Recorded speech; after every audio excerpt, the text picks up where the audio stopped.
Assalamualaikum warahmatullahi wabarakatuh.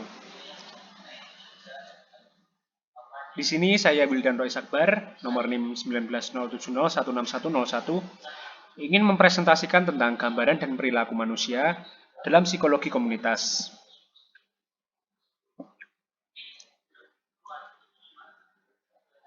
Baik, sebelum ke sana, alangkah baiknya kita mengetahui dulu apa sih pengertian dari psikologi komunitas.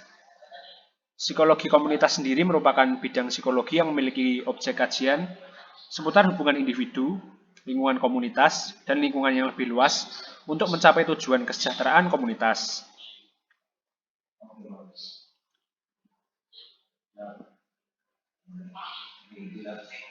Gambaran dari psikologi komunitas.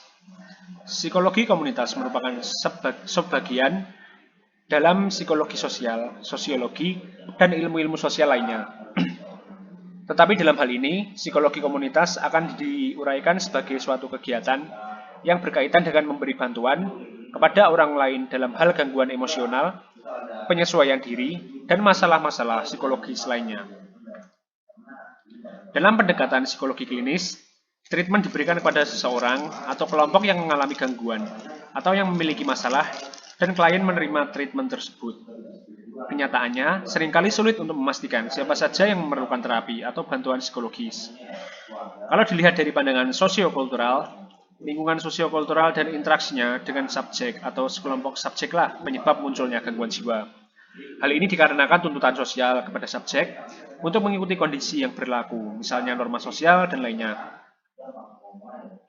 Banyak perubahan-perubahan dalam tatanan masyarakat sekarang ini yang menyebabkan banyaknya muncul gejala-gejala sosial seperti kemiskinan, kekumuhan, polusi udara, pengungsian penduduk, bahkan bencana alam. Hal tersebut sangat memungkinkan munculnya ancaman gangguan-gangguan psikologis, terutama dalam hal gangguan emosional. Ciri dari psikologi komunitas. Pada dasarnya, psikologi komunitas orientasi kerjanya hampir sama dengan psikologi klinis dan kesehatan masyarakat, dengan tujuan untuk mengenalkan kesejahteraan manusia. Tapi dalam psikologi komunitas, tidak hanya puas dengan kecenderungan klinis yang hanya menempatkan permasalahan kesehatan mental yang berfokus dalam diri individu. Psikologi komunitas lebih melihat ancaman terhadap kesehatan mental dari lingkungan sosial atau konflik antara individu dengan lingkungannya. Penekanan secara spesifik lebih kepada dukungan sosial, bukan kepada perubahan individu. Psikologi komunitas lebih memusatkan perhatian pada kesehatan, bukan kepada penyakit, dan kepada peningkatan kemampuan individu dan komunitasnya. Hal inilah yang mungkin menjadi simbol dari psikologi komunitas dan yang menjadi pembeda dengan psikologi klinis dan kesehatan mental yang lebih berfokus kepada perubahan individu.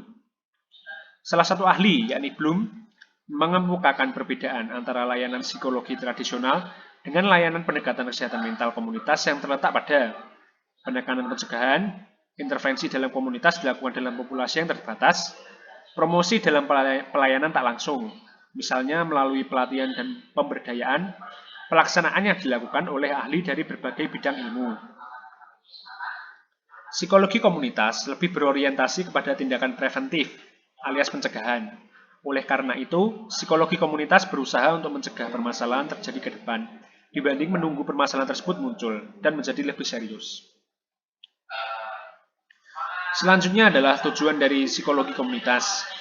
Area psikologi komunitas terbentuk guna membantu atau meningkatkan kemampuan individu yang powerless terhadap komunitas sosialnya, misalnya kalangan minoritas, dan kemampuan individu untuk dapat mengambil kendali atas lingkungan dan kehidupan mereka.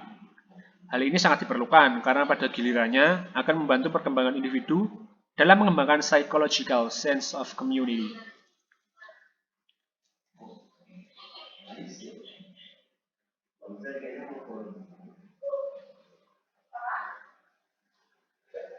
Model dan proses psikologi komunitas. Di sini akan dipaparkan sedikit bagaimana sudut pandang psikologi komunitas dalam melihat atau menganalisis dan melakukan pendekatan terhadap permasalahan psikologi pada diri individu. Sebagai ilustrasi, ahli psikologi mengatakan gangguan jiwa disebabkan oleh fenomena intrapsikis atau interaksi yang terjadi di antara aspek-aspek psikis. Ahli psikoanalisis mengatakan terdapat 3 struktur kepribadian, yaitu ID, ego, dan superego. Menurut pandangan psikoanalisis, timbulnya masalah kejiwaan dikarenakan adanya ketidakseimbangan antara tiga struktur kepribadian tersebut.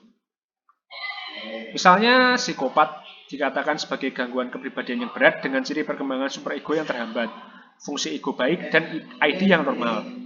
Tapi dilihat dari sudut pandang psikologi komunitas, munculnya gangguan ini merupakan produk dari interaksi antar individu dengan lingkungan sosialnya.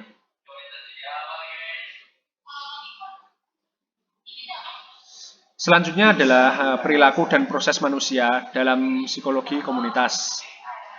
Dalam menganalisis kedudukan individu dalam komunitas, psikologi komunitas menggunakan dua titik tolak. Yang pertama, individu sebagai agen alias pelaku di dalam kehidupan komunitasnya. Dalam hal ini, komunitas berfungsi sebagai yang pertama, arena atau tempat munculnya tingkah laku, dan yang kedua, tempat individu berinteraksi dan merupakan lingkungan yang dapat mendukung atau menghambat individu. Contohnya, individu yang cerdas tidak akan berkembang pada lingkungan sosial yang tidak mendukungnya dan tidak memiliki fasilitas pendukung.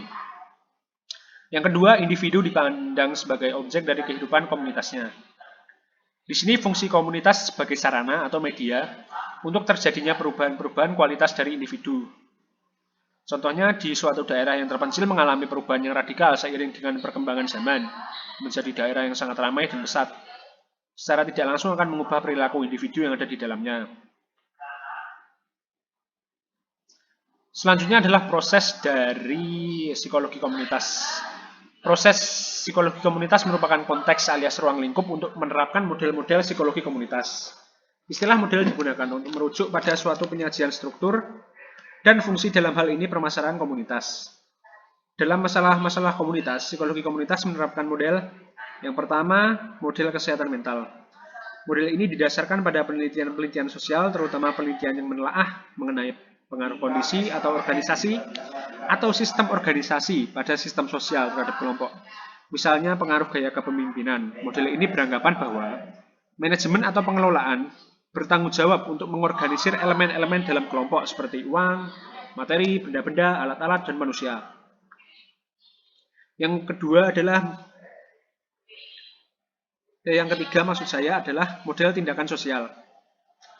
Model tindakan sosial ini menggunakan pendekatan dengan berpartisipasi langsung terhadap kondisi yang menyebabkan timbulnya gangguan atau masalah di dalam masyarakat.